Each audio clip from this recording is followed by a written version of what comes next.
Bonjour à tous, je m'appelle Estelle Abou et je vous souhaite la bienvenue sur Réel. Avec ce podcast, je donne la parole à des personnalités qui ont un impact positif, réel, sur l'autre, l'économie, l'environnement ou les générations futures. Par leurs actions, leurs entreprises, leurs pensées, leurs œuvres ou leurs visions, ces hommes et ces femmes contribuent d'une manière ou d'une autre au monde de demain et à celui d'aujourd'hui. Si vous aimez le podcast et que vous voulez me soutenir dans ma démarche, la meilleure manière de le faire, c'est de vous abonner, de mettre 5 étoiles à l'épisode, de le commenter ou encore d'en parler autour de vous sur les réseaux sociaux et dans la vie réelle. Alors je vous souhaite une très bonne écoute et on y va. Tous les mois, je vous propose de partager mon échange avec Alix Georges, hypnothérapeute et thérapeute au sens large, déjà intervenue dans Réel à plusieurs reprises. Elle aide au quotidien de nombreuses personnes et j'ai eu envie d'aborder avec elle plusieurs thématiques de société qui nous concernent tous. Allez, je ne vous en dis pas plus et laisse place à cette conversation thérapeutique avec Alix Georges. Alix, merci d'être de nouveau ici pour nos rendez-vous qui s'appellent Conversations thérapeutiques. Ce sont des rendez-vous mensuels. Alix, tu es thérapeute et hypnothérapeute depuis maintenant, je crois, 5 ans. Donc j'ai l'honneur de te recevoir pour qu'on aborde ensemble des thématiques qui nous tiennent à cœur et qui sont des thématiques, à mon avis, qui concernent beaucoup de gens.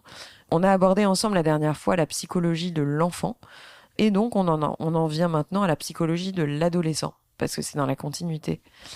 Alix, j'ai envie de te demander, qu'est-ce que c'est que l'adolescence en fait ? Bonjour Estelle, bonjour à toutes, bonjour à tous. Alors, effectivement, dans la continuité de notre dernier épisode, on en était resté, je ne sais pas si tu te rappelles, à 12 ans. Donc ouais, en fait, maintenant, on va aborder la période après 12 ans. Ça. Donc pour faire un récap, la dernière période de l'enfance, c'était la période de latence, de 7 à 12 ans. De 7 à 12 ans. Où en gros, il y a une espèce d'accalmie dans la psychologie de l'enfant par rapport à la période précédente. Et à 12 ans, il y a un nouveau phénomène en fait dans la psychologie de l'être humain qui se met en place, 11-12 ans à peu près. Donc c'est l'apparition de la puberté en fait, ce qui marque le début de l'adolescence. C'est ça. Tu me demandais qu'est-ce que c'est que l'adolescence. L'adolescence, c'est la rencontre entre en fait un processus de maturation biologique et de changement biologique avec des transformations psychiques. Donc c'est la définition de l'adolescence.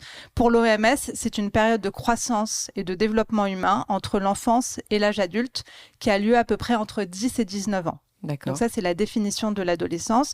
Et concrètement, c'est donc le passage de l'enfance à l'âge adulte qui est marqué par l'apparition de la puberté. Je fais juste une petite parenthèse.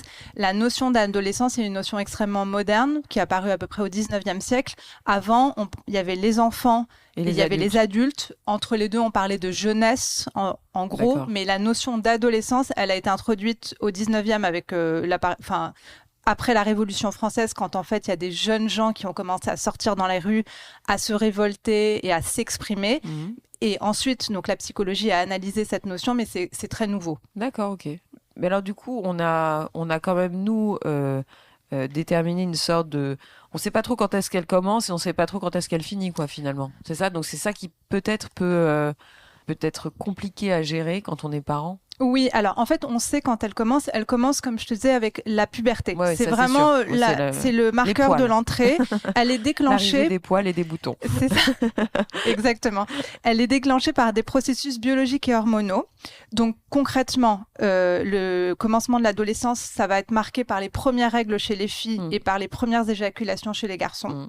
Par l'augmentation de la taille, il y a une vraie croissance de la taille qui est très très forte, qui ressemble à celle du petit enfant. Une évolution des caractères sexuels primaires, donc qui sont les organes génitaux, et une évolution des caractères sexuels secondaires, qui sont la voix, la pilosité, les seins et les muscles. Parallèlement à ça, comme je te disais, il y a une poussée de croissance.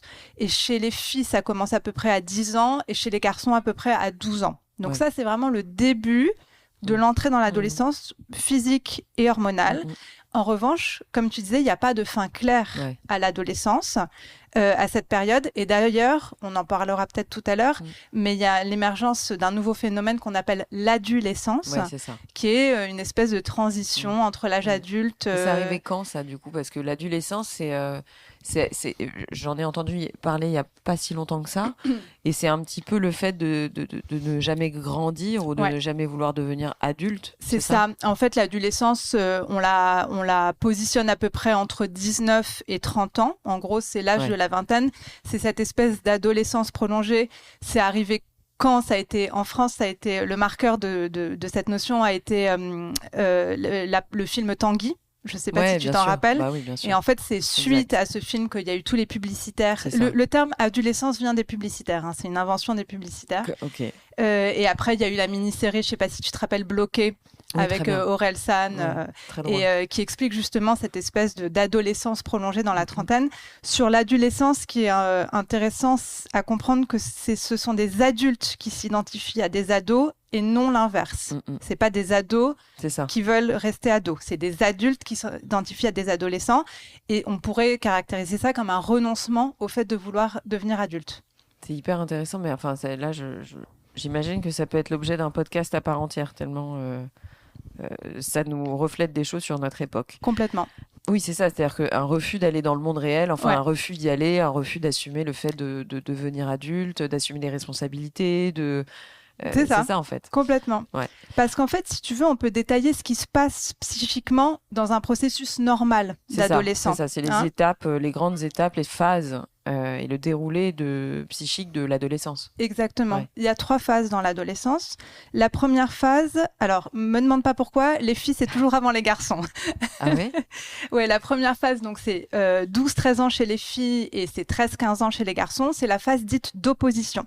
Donc, en fait, ça va commencer par donc on sort de la période de latence du côté petite enfance. Ça correspond à l'entrée au collège, en gros. D'accord. Ça va commencer par une grande phase de régression avec des comportements imprévisibles, avec c'est la phase d'opposition en fait. Les ados s'opposent aux règles, ils questionnent tout ce qui semblait aller de soi pendant l'enfance.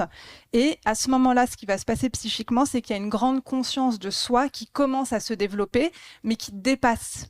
Qui les dépasse.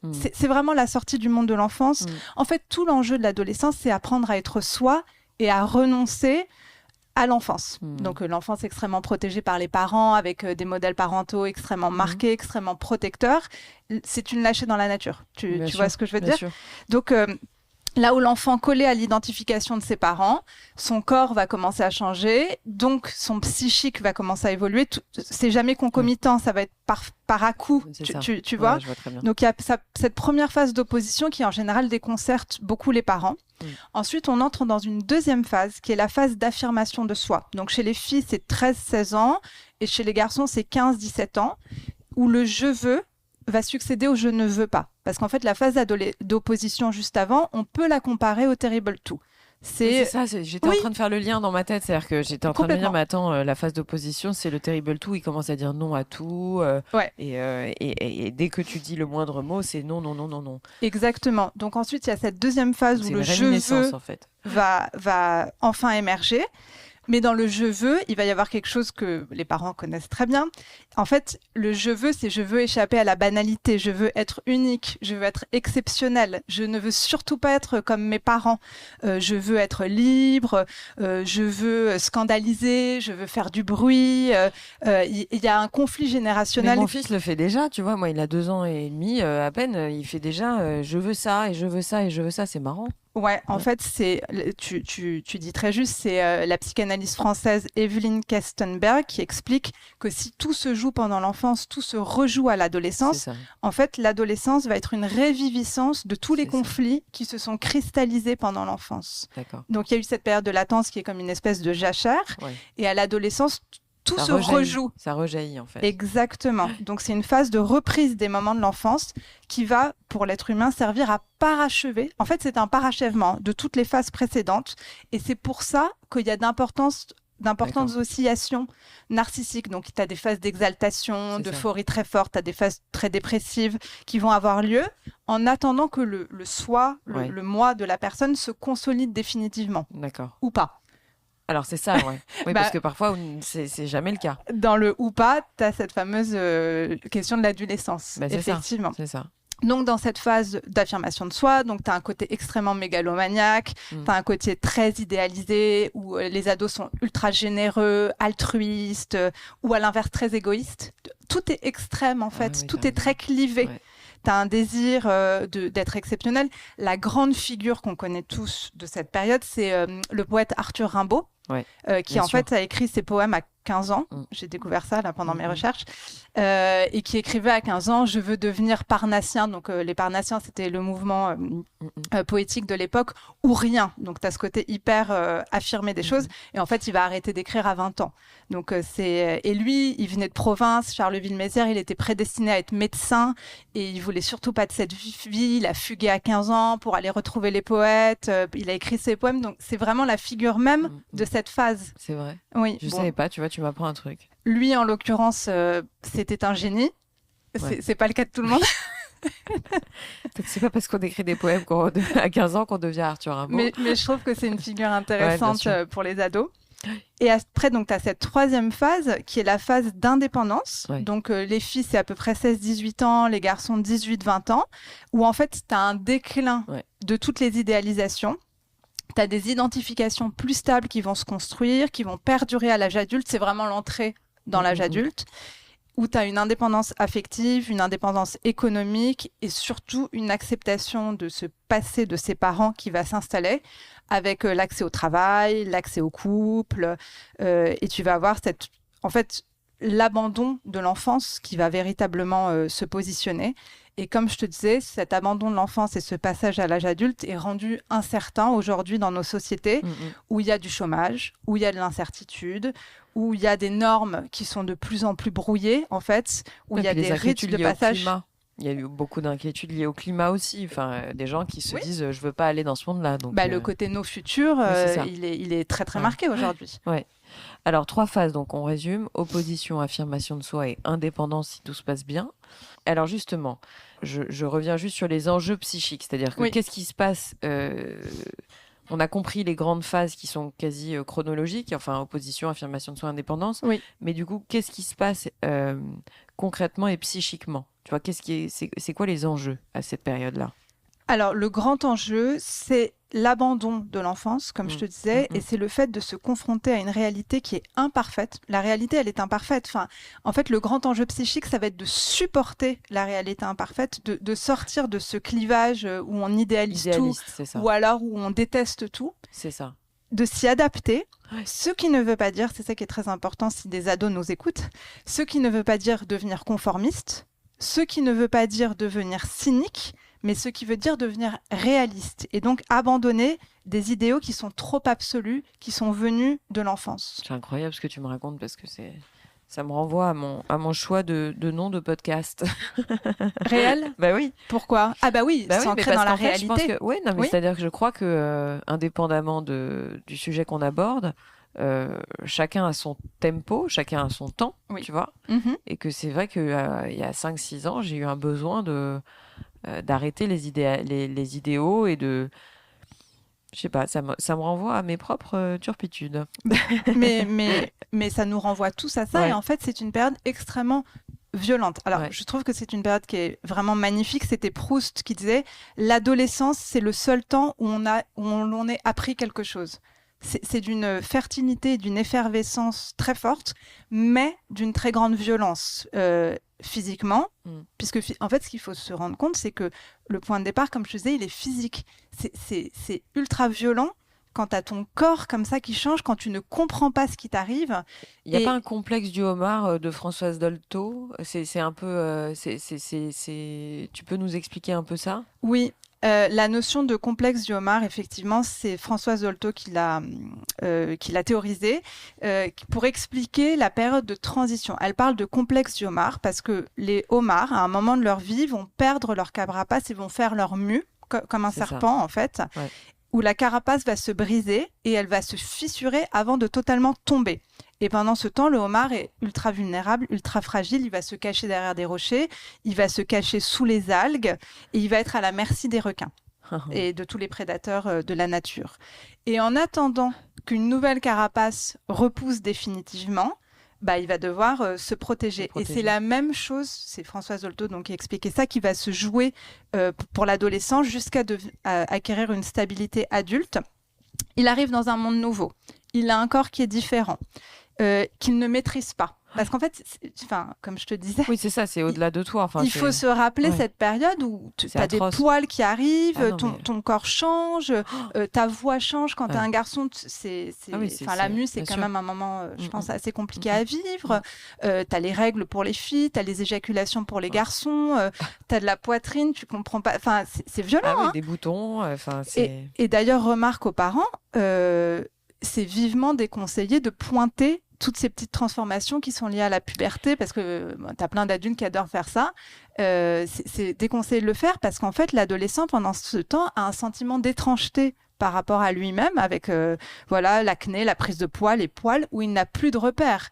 Donc, puis en plus, ce qui est terrible, c'est que tu te retrouves aussi avec une forme d'injustice, parce que tu en as qui ont quasi pas de signes. Oui. Tu vois, moi, je me souviens, mes souvenirs d'adolescente... moi, j'avais des boutons, un appareil dentaire, des lunettes. Tu vois, j'étais mal dans ma peau à cette période. Et autour de moi, je voyais des filles, mais tu avais l'impression que ça glissait sur elles, qu'elles n'avaient pas de sujet de peau, pas de sujet de poids, pas de sujet de dents, pas de sujet de tout. Et donc ça, c'est physique. Et après, il y a un autre aspect, mais plutôt exogène de ce que tu expliquais, sur les comportements des autres adolescents, qui eux-mêmes sont dans ce truc-là, où la violence... Et c'est en ça qu'on en vient au sujet parfois du harcèlement scolaire. C'est-à-dire que ça tombe pile poil dans cette période où chacun est en train de vivre une révolution intérieure et du coup se rejaillit sur les autres. Et c'est à cette époque, alors que tu es le plus vulnérable, c'est à cette époque-là où la violence est la plus dure à ressentir, enfin la plus virulente et en même temps la plus compliquée à absorber. Oui. Comme je disais, c'est une période d'une violence extrême. Les harceleurs, justement, puisque tu en parles, sont souvent... Commence vers 10 ans, 10, 12 ans, enfin... le collège, c'est en gros. Et les harceleurs sont souvent ceux qui sont quasiment plus mal dans leur peau. Parfois, c'est effectivement ceux qui sont populaires, etc. Mais ça ne veut pas dire qu'ils sont bien dans leur peau. Ils sont très mal dans leur peau. Et ce qui se passe, c'est un phénomène de projection chez l'autre. Ce qu'ils ne supportent pas chez eux, ils vont le projeter chez la personne en face avec des comportements d'une violence totalement atroce. Enfin, c'est... Ouais, ça me fait penser à quelqu'un. Excuse-moi. Et donc, excuse-moi. Donc, on était sur le complexe du homard de Françoise Dolto. Et donc, ce qu'elle explique, c'est que toute cette période de vie va être une période de vie où l'être humain, enfin l'adolescent, va avoir à la fois besoin de se protéger parce qu'il ne se maîtrise pas, et en même temps parce que c'est ce qui se passe dans la psychologie de l'adolescent, avoir besoin de sortir. Parce qu'en fait, à ce moment-là, il va aussi avoir besoin de se décoller de ses parents. Donc, c'est pour ça qu'il est extrêmement instable. Il va avoir besoin de sortir. C'est là où se crée tout le phénomène des amitiés ultra-fusionnelles. C'est ça. Le côté bande de potes, etc. Pourquoi il fait ça ? Qui remplace un peu la famille. Exactement. Ouais. C'est pour trouver des nouveaux relais, des nouveaux référents. C'est pour ça aussi que les profs, par exemple, c'est des figures parentales qui peuvent avoir un rôle intéressant à jouer pour devenir des relais, notamment intellectuels, exactement. Entre deux rives, entre la famille et les copains. Exactement. Parce qu'en fait, la famille, les amis vont devenir la nouvelle carapace, un nouvel équilibre pour les ados qui ont besoin, c'est un besoin fondamental, de se détacher de leur famille à ce moment-là. Alors, qu'est-ce qu'on fait des ados qui n'ont pas de copains ? Tu vois ce que je veux dire ? C'est-à-dire que ça arrive aussi. C'est-à-dire que t'en as qui sont pas intégrés dans des bandes, t'en as qui... Parce que on le voit, l'isolement, encore plus maintenant, avec les jeux électro... Enfin, les jeux, le téléphone... Enfin, tu vois, il y a une capacité... Enfin, c'est pas une capacité, d'ailleurs. Je pense que c'est quelque chose dont on est victime, mais il y a une forme d'isolement où quand on fait pas partie d'une bande, on a à la fois besoin de rejeter sa famille... Enfin, rejeter, c'est un peu dur comme terme, mais c'est un peu s'émanciper de sa famille. Oui, c'est ce qui se passe, oui. Mais on se sent pas appartenir à une bande. Tu vois, donc c'est très complexe finalement. Oui, tu as raison. Alors en fait, justement, avec les jeux vidéo, ce qui se passe aujourd'hui, c'est qu'il ils se tournent de plus en plus vers le virtuel, mais en fait, les jeux vidéo, c'est souvent à ce moment-là des jeux en réseau. Bande, Exactement. Les réseaux sociaux, c'est vraiment autrui. Enfin, ils recherchent, mais c'est illusoire. Mais bien sûr, à chaque podcast, je le répète, je suis contre tout ce qui est virtuel et illusoire parce qu'en fait, pour la psyché, ça fausse tout le rapport à la réalité. Enfin, on en revient au titre de ton podcast. C'est d'une souffrance extrême. Je sais que pour certains ados, le fait de pas faire partie d'une bande, ça marque à vie en fait. L'adolescence est une période d'une très très grande violence. Et bien sûr que ça marque à vie. Parce que finalement, c'est des comportements que tu vas garder toute ta vie. Oui. Tu vois. Oui. Je sais. Moi, je suis la première concernée. Je parle de moi, mais moi, pour des raisons multiples, mais j'ai jamais fait partie de bande en fait. Et ce comportement-là, moi, il m'est resté toute ma vie. J'avais des copains très différents et très variés. Mais j'ai jamais eu ce besoin d'appartenance. Enfin, peut-être que je l'ai éprouvé, mais que je ne l'ai jamais assouvi. Mais ce besoin d'appartenance à une bande, c'est quand même quelque chose de très. C'est à la fois pulsionnel, enfin à la fois très instinctif, mais quand il parvient pas, tu te construis comme ça et tu te construis autrement. Oui, c'était Winnicott, le psychiatre dont j'avais déjà parlé sur l'enfance. L'ancien podcast, on en a parlé. Il disait, cette période de vie est celle d'une découverte personnelle qui doit être vécue. Chaque individu s'y trouve engagé dans une expérience, celle de vivre, et dans un problème, celui d'exister. En fait, c'est apprendre à exister par soi-même et pour soi-même. Et on sait que dans l'existence, on est confronté à du rejet, à nos limites, à nos désirs également. C'est une période, comme je te disais, d'une très très grande fertilité, mais aussi bien dans le positif que dans le négatif. Bien sûr. Mais à la fin, pourquoi cette période est passionnante, c'est que c'est un mouvement de force, un mouvement de promesse de vie, et par définition, il n'y a pas d'adolescent qui ne rencontre pas de souffrance et pas de problème. Il n'y a pas d'adolescence sans vague. Et l'adolescent qui va trop bien, c'est inquiétant. C'est ça, tu vois, c'est un coup... Qui fait rien hors cadre, qui fait ce que les parents demandent de faire, qui n'a pas besoin de sortir, parce qu'on en vient aussi au comportement maintenant, c'est-à-dire qu'il y a quand même des comportements qui émergent, j'ai envie de dire assez... du jour au lendemain. Oui. Et franchement, je peux le constater aussi, je l'ai constaté. Avec les ados. C'est-à-dire que tu as...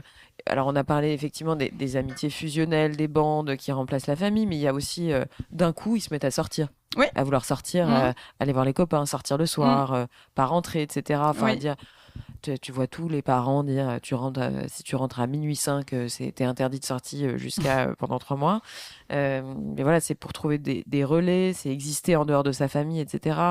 Il y a également le fait de vouloir paraître, les looks, tu vois, l'appartenance à moi je suis plutôt gothique, moi je suis plutôt bimbo, moi je suis plutôt machin, je suis plutôt truc. Donc ça aussi, c'est un besoin... Le look, en fait, ça va être la nouvelle carapace par rapport au complexe du homard de Françoise Dolto. Le look pour l'ado, il est très important parce que c'est cette carapace provisoire. Donc, c'est pour ça que l'adolescent, à ce moment-là, et il y a 2 tendances qui vont se marquer, si on caricature, c'est où il va vouloir beaucoup se différencier des autres, donc gothique, ou se mettre à avoir un ongle rouge, un ongle orange, les cheveux bleus, etc.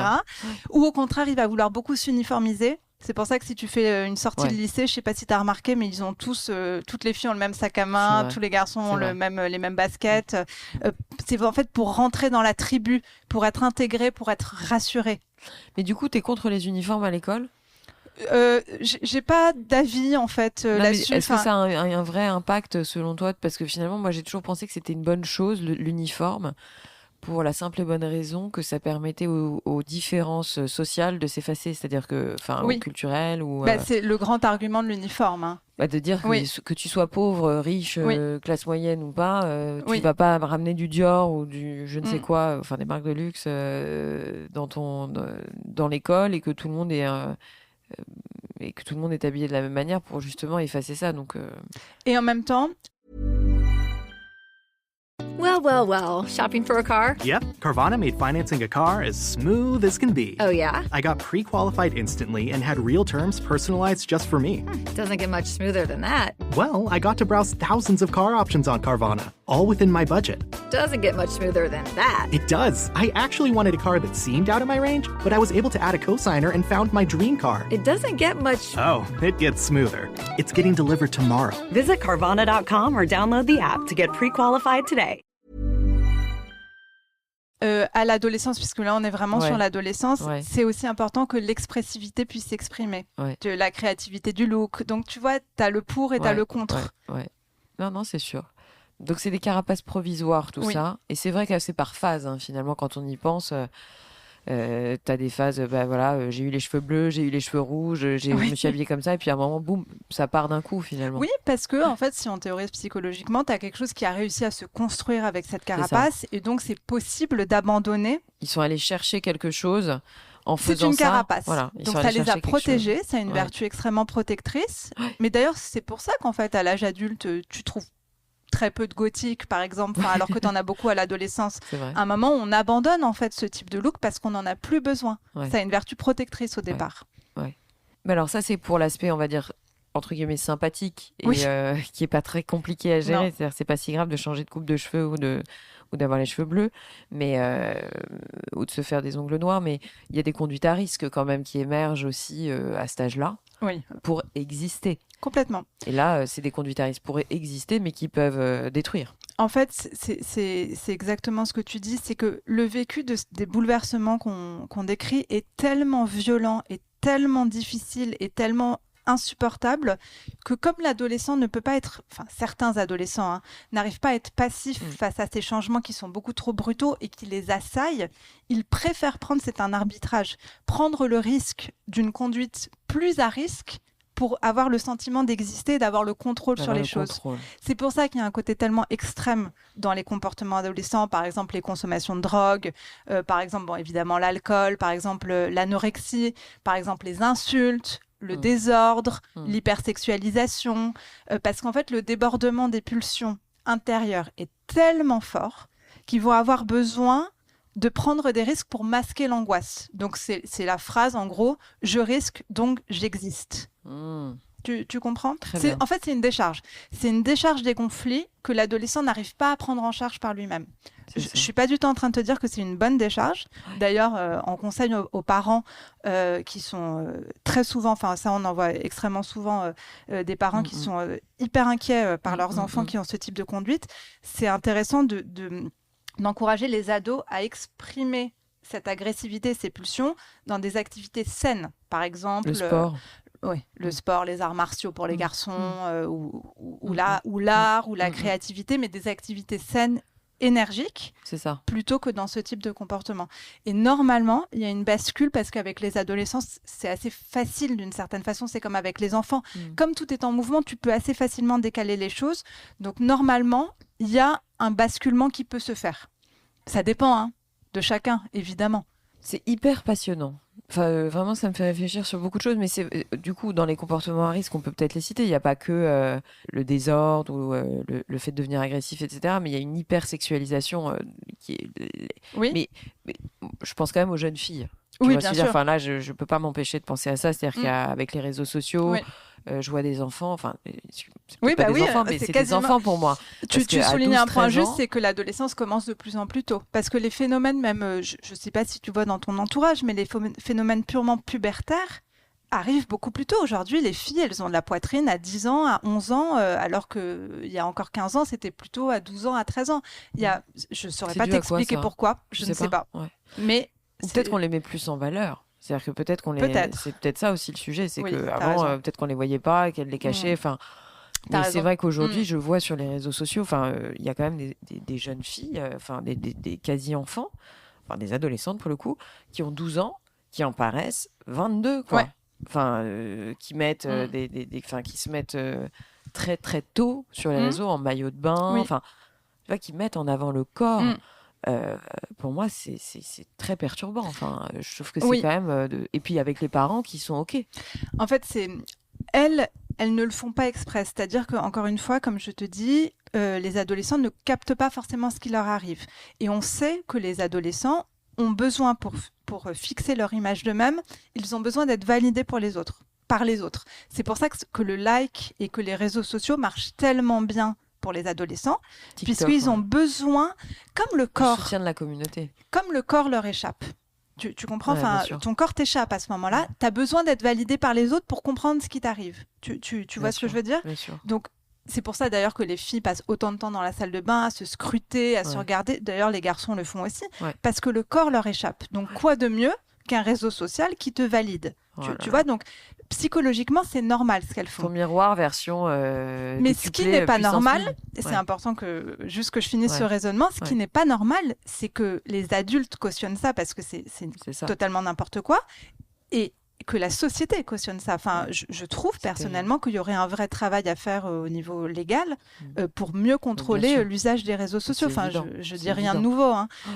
Parce que c'est dangereux, parce que c'est pas ta vraie image, parce que c'est du C'est filtre, ça. parce Ouais. que les autres, quand ils te likent, c'est pas vraiment toi qui like. Enfin, tu Il y a eu une comprends? réforme récemment, c'est Bruno Le Maire qui a fait une réforme là-dessus. Tu sais, Ouais. il a fait une loi, mais je trouve que c'est pas suffisant. C'est bien, hein, Oui, mais c'est pas suffisant du tout. bah, bien C'est-à-dire que sûr. d'interdire aux influenceurs ou en tout cas de leur demander de préciser quand il y a un filtre pour vendre un produit. Moi, j'avais envie de dire, mais juste interdis les filtres en fait, tu vois. Oui, mais Non, enfin, c'est un peu abrupt, mais finalement, oui. ce serait pas mal d'interdire Ben, les filtres. Psychologiquement, ça serait excellent. Enfin, Bah parce oui, que parce qu'en fait, si tu te trouves moche sur une photo, bah tu la postes pas. et puis, t'as aujourd'hui, pas de les, like les pour dire premiers que t'es belle. consommateurs de chirurgie esthétique, c'est la tranche d'âge Il y en a 18-34 ans. de plus en plus, Oui. de plus jeunes. C'est-à-dire, je le sais, il y a un phénomène où on me l'a confirmé, ça démarre à 25 ans.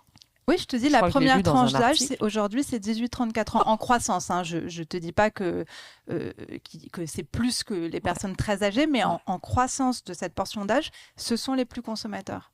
C'est Mais c'est impressionnant. hyper triste. C'est impressionnant parce Mm. qu'en fait, on est dans une ère où on nous dit il faut être bien dans sa peau, on est dans le bien-être, dans le Complètement. développement personnel, dans tout ça. Et ça nous renvoie, ça nous renvoie aussi à une espèce d'idéalisation de beauté, de culte de la beauté qui est finalement très illusoire. C'est perturbant. Alors donc, j'en viens au sujet de fond aussi, c'est le dur et difficile rôle d'être parent d'un adolescent. Oui. C'est-à-dire que c'est quand même sacrément compliqué. Oui, il y a un petit proverbe comme ça qui dit petits enfants, petits problèmes, grands enfants, oui. grands problèmes. Mm. C'est vrai. Mm. C'est très très dur en fait d'être parent d'un adolescent. Je pense que c'est plus dur que d'être parent d'un petit enfant. Ouais, ça me fait Désolée, penser à une Estelle, mais- citation. Non, mais t'as raison, mais c'est que ça me fait penser à une citation et pour ne pas le citer, c'était mon père qui disait quand t'es petit, tu nous empêches de dormir et quand t'es grand, tu nous empêches de vivre. Sympa. Non, mais c'est pas faux, c'est-à-dire que il y a un sujet de fond, c'est-à-dire que moi j'ai beaucoup de gens dans mon entourage qui souffrent, de parents qui souffrent. Oui. Tu vois, mais vraiment, c'est-à-dire que Parce qu'en fait, toute la thématique d'être parent, c'est d'accepter l'ambivalence. D'accepter d'un côté, tu reçois des coups. Et de l'autre côté, tu dois protéger et contenir cet être humain qui est encore ton enfant, mais qui n'est pas encore un adulte. Donc, tu dois accepter d'être un objet de tension permanent, qui est très très fort et qui est dirigé contre toi. bien sûr. Puisque toute la thématique de l'ado, c'est de Celle se de l'en- séparer de ses parents. Ouais. Et d'arriver à rejeter ses parents parce que c'est obligatoire dans le processus. Tu es obligé de rejeter tes parents à un moment pour te construire. Mais on en revient à cette idée de lien continu entre la petite enfance et l'adolescence. On en revient, alors tout à l'heure c'était sur la phase du non, le terrible tout, Oui. mais là on peut très bien le rapprocher au phénomène de non, pas maman, moi je me suis quand même pris une claque, je me suis quand même pris une baigne de mon bébé, si tu veux. Donc, Mais dis-toi que ça va être plus fort pendant l'adolescence. non, mais tu vois, c'est-à-dire Ouais. que donc il m'a quand même, voilà, il m'a rejeté. Et toi, face à ça, bah, tu es obligé d'agir d'abord par rapport à ça, Oui. mais en même temps de lui rassurer sur ton amour. Et en fait, Et c'est ça qui est tu très, dois- très particulier. tu dois accepter d'être cet objet de tension. Ouais. Tu dois accepter d'être totalement manipulé, utilisé d'une Ouais. certaine façon. Mais on a fait pareil avec nos parents. Hein. Bien sûr. C'est l'histoire de l'être humain, en fait. Tout en les acceptant, parce qu'en fait, tu as aussi toute la thématique des parents qui ne supportent pas d'être dépassés par Ouais. leurs ados. Parce que, en fait, Bien les sûr. ados nous remettent totalement en cause dans nos conformismes, enfin, dans notre embourgeoisement. Enfin, Bah, bien plus sûr. tu es adulte, plus tu t'embourgeoises. Bien sûr, C'est, bien sûr, bien sûr. et les ados nous challenge en Ouais, fait c'est ça. là-dessus. Et il faut accepter de les laisser choisir d'autres modèles sans se sentir dépréciés. Et sans s'effacer non plus, voilà. Ah bah Sans évidemment. s'effacer, bien sûr, parce qu'ils ont besoin, au contraire, de la confrontation. C'est Bah, quand même un ils besoin. ont besoin de la confrontation, ils ont besoin d'une solidité en face d'eux Stabilité. et d'une stabilité. Et ils ont besoin, comme les enfants, d'être extrêmement contenus. En fait, un ado, quand il challenge son parent, c'est comme un enfant quand il challenge son parent, il a besoin de voir que la limite existe. Bien sûr. Tu comprends? Bien sûr. Et le parent démissionnaire, je renvoie au podcast sur l'enfance, bah, c'est un parent angoissant. Ouais. Parce qu'en fait, quand tu challenges, quand tu dis non, quand tu dis t'es nul, etc., il y a un plaisir à retenir le Bien parent. sûr, bien sûr, Tu bien vois sûr. ce que je veux dire? C'est que t'es Bien pas sûr. encore émancipé. Bien sûr, bien sûr. Et le démissionnaire, et là j'en reviens, c'est très, très, très, très angoissant. T'as raison. Donc, Angoissant. quand tu contiens ton enfant, tu le rassures sur les limites, sur le fait que tu peux le protéger, que tu es là. Le plus grand service que tu puisses rendre à ton ado, et c'est comme aux enfants, c'est d'être toi-même. C'est d'être toi-même dans ta vie. C'est exactement comme avec un enfant. C'est-à-dire toi-même de montrer que tu as une vie que toi-même tu juges saine, positive, que ce soit une vie professionnelle, familiale, amoureuse, etc. Épanouie, parce que ça va renvoyer à l'ado le fait que ça peut exister. Mais le fait qu'il n'aura pas la même vie que toi. C'est-à-dire que si tu es trop parfait, comme la mère parfaite de N'existe Winnicott pas. qui est trop dangereuse, si tu es trop parfait, tu vas empêcher l'enfant, l'adolescent, d'accéder à sa propre individualité. Mais d'autant que là, je mets un peu les pieds dans le plat, excuse-moi, peut-être que je te coupe en plein développement, mais je pense au changement de sexe. C'est-à-dire qu'il y a quand même ça aussi qu'on rajoute. À mon époque, moi, il n'y avait pas ce truc-là. Bah non, beaucoup moins. Tu vois Enfin, moi, je n'ai pas souvenir dans ma cour d'école ou dans ma cour de collège d'avoir eu des enfants qui voulaient changer de sexe, tu vois, et qui voulaient que ce soit soutenu par tout le monde. Parce que j'ai vu ce cas-là, et c'est un exemple très concret, d'adolescents qui soutiennent le changement de sexe et qui demandent aux parents de valider ça. Oui. Et alors là, c'est quand même compliqué parce En que fait, nous, quand on dit être soi, bah oui, mais moi, être moi, si demain j'ai un ado ou une ado qui me dit bah je veux changer de sexe, de fille je veux devenir garçon, ou de garçon je veux devenir fille, ou ma copine elle veut faire ça, maman tu dois soutenir, bah je dis je soutiens pas. Tu vois, enfin, c'est mes convictions. En fait, Après, un des grands enjeux de l'adolescence, on parlait des enjeux psychiques tout à l'heure, et on l'a évidemment pas beaucoup développé, c'est le fait d'apprivoiser un corps sexué.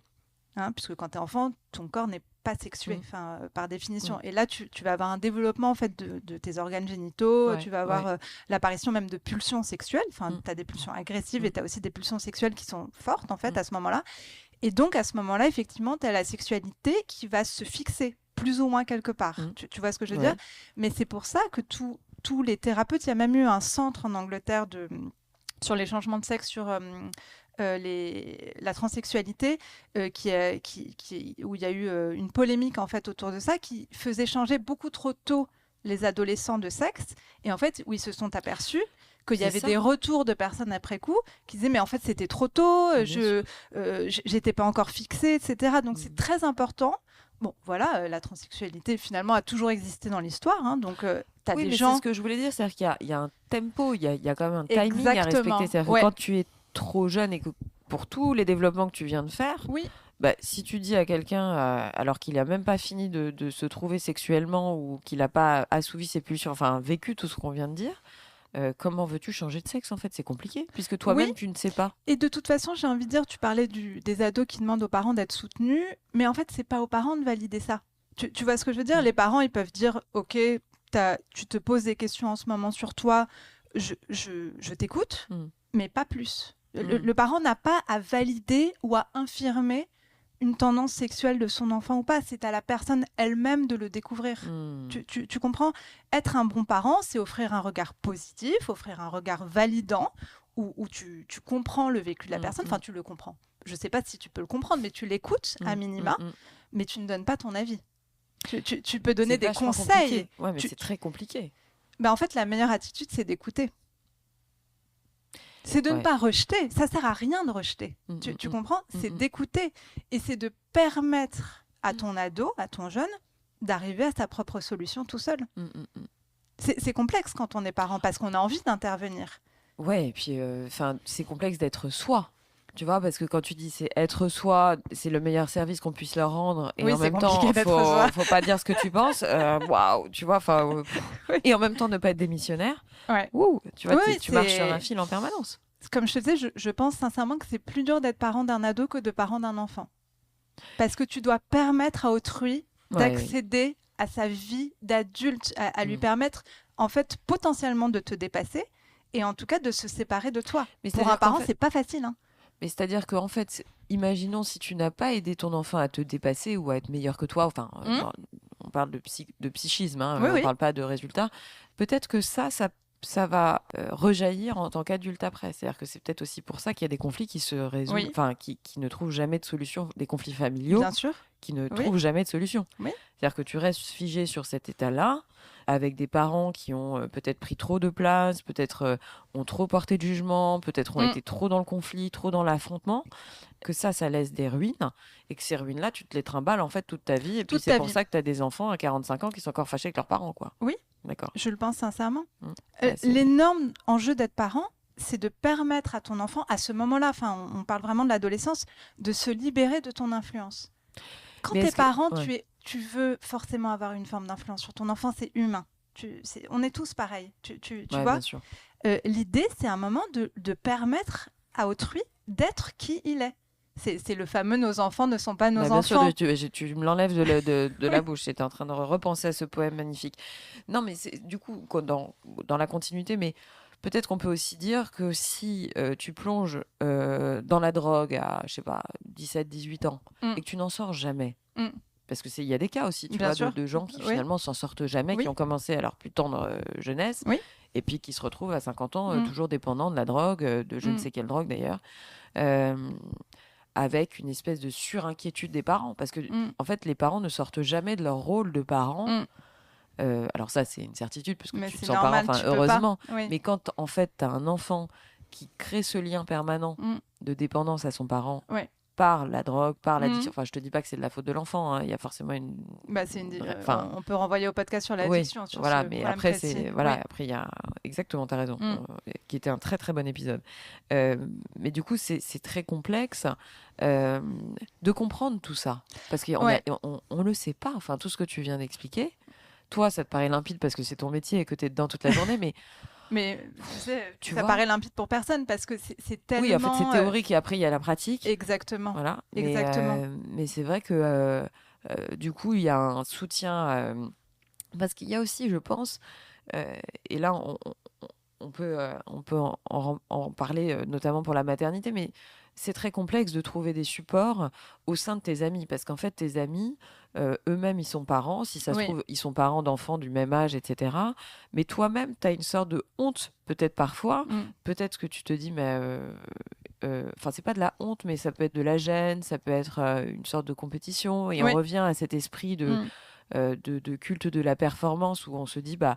Moi, je suis pas bon parent parce que j'ai fait ça, ou je suis bonne parce que j'ai fait ça. On le voit dans le regard des parents quand tu as des adolescents qui ont des très très bonnes notes à l'école. Ah bah ils sont fiers. Ils sont d'une fierté incroyable. Enfin, mais en fait, mais c'est pas leur note, c'est ce que je te disais. Enfin, les succès des enfants ne sont pas nos triomphes. Ouais, mais alors ça, tu vois ce que je veux dire, c'est-à-dire que c'est très complexe à appréhender. Parce que quand tu as un ado qui échoue et qui a un échec scolaire, enfin un échec scolaire, même si je déteste ce terme, mais enfin en gros qui n'arrive pas à avoir des bonnes notes, forcément on regarde le parent. Tu vois, on va dire qu'est-ce qui a, c'est quoi le loupé. Oui, mais encore une fois, c'est un leurre. Enfin encore une fois. Bah oui et non quand même, c'est-à-dire que il y a un moment, tu peux te dire, bah, tu as quand même apporté un cadre à ton enfant pour qu'il ait envie de travailler, qu'il ait envie d'avoir des bons résultats. Oui, tu vois.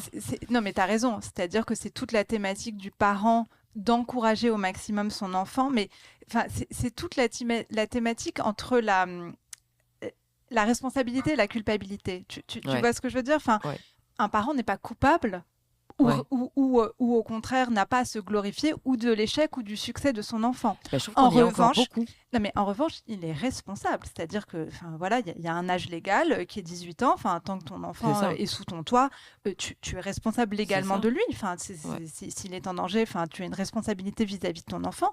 Donc c'est pour ça que on n'en a pas beaucoup parlé, mais tout l'enjeu pour un ado, et c'est comme avec un enfant, c'est d'inculquer le respect de la loi et la limitation, enfin éviter au maximum les mauvaises conduites. En tant que parent, évidemment que tu as un rôle à jouer sur si ton enfant se met à prendre de la drogue, oui, tu as un rôle à jouer, tu as un rôle même interventionniste si jamais ton enfant est en danger. Si ton enfant effectivement a des problèmes scolaires, ou tu es OK avec ça parce que tu t'en fous du système scolaire français et je le conçois totalement, et c'est pas grave s'il a des mauvaises notes, ou si tu sens que ton enfant est en échec parce qu'il souffre, etc., tu as un devoir en tant que parent de l'accompagner. Tu vois, c'est cette ligne d'équilibre, cette ligne de crête. Qui est très compliquée. Mais pas par rapport au regard des autres, par rapport à ton histoire familiale avec ton enfant. Tu vois Non, mais c'est très important de rappeler la limite entre culpabilité et responsabilité. Et le curseur n'est pas évident à placer. Oui, parce qu'en fait, c'est vraiment, je te dis, c'est une ligne de crête. Hein. C'est un travail d'équilibriste. Tu dois laisser l'adolescent assumer son indépendance et assumer aussi ses conneries, tu vois, tout en gardant le contact avec lui et en lui rappelant la loi, le respect des limites et ta présence et ton soutien pour l'aider parce qu'il n'a pas la maturité psychique de tout comprendre. Bien sûr. Mais on oublie ça. C'est vrai que souvent un adolescent de 14 ans, encore plus maintenant, je trouve qu'ils ressemblent tous à des garçons de 10 ans de plus. Oui, je trouve qu'il y a une génération là qui fait 2 mètres, qui est costaud, qui fait du 46 et tout, en pointure. C'est quand même assez perturbant parce que tu es face à physiquement des gens qui paraissent 10 ans de plus, mais psychiquement, c'est des bébés. C'est encore... voilà, donc c'est très très perturbant. Oui. Et c'est vrai qu'on a un peu de... C'est pas facile d'être parent. Non, c'est pas facile du tout. Est-ce que tu as des conseils, du coup, Alix, on va se quitter dans pas longtemps, mais est-ce que tu aurais des conseils, quelques lignes directrices que tu veux rappeler suite à notre échange ? Toujours l'écoute, vraiment... La communication, ne jamais rompre le dialogue. Non, jamais. En fait, les écouter, mais vraiment les écouter. C'est-à-dire pas les écouter pour ensuite leur inculquer nos préceptes, etc. Une écoute très active. S'intéresser à ce qu'ils disent. Oui. En fait, tu t'intéresses à ce qu'ils te racontent parce que, et d'ailleurs, comme je te disais, c'était même, Proust qui disait que c'était la période la plus intéressante de la vie de l'être humain. C'est vraiment intéressant de les écouter. Et sans être intrusif. Exactement. L'encourager à créer au maximum. La créativité, c'est toujours bon. C'est ultra thérapeutique. Bien sûr. La créativité, ça peut être dans le sport, ça peut être dans les études, ça peut être dans les arts, ça peut être dans les amitiés, ça peut être... c'est passionnant cette période de la vie. Le laisser choisir ses modèles extérieurs sans te sentir toi-même déprécié. Le plus dur, ça. Oui. Et offrir un exemple de vie saine. Voilà les grands préceptes. Et communiquer, c'est vraiment important, comme avec les enfants, les limites claires aux pulsions et aux interdits. Tu as des choses, tu dois apprendre à contenir ton ado pour le protéger. Merci Alix, c'était passionnant de t'écouter. Je renvoie bien entendu tout le monde à tous les épisodes qu'on a déjà enregistrés ensemble, qui s'appellent Conversations thérapeutiques. On a abordé beaucoup de thématiques. Je rappelle bien évidemment qu'on peut te joindre.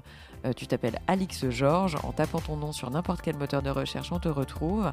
Voilà. Écoute, un grand merci Alix et je te dis à bientôt pour un prochain épisode. Merci beaucoup Estelle pour ce moment de partage comme à chaque fois. Merci à toutes, merci à tous et à bientôt. À bientôt, bye bye.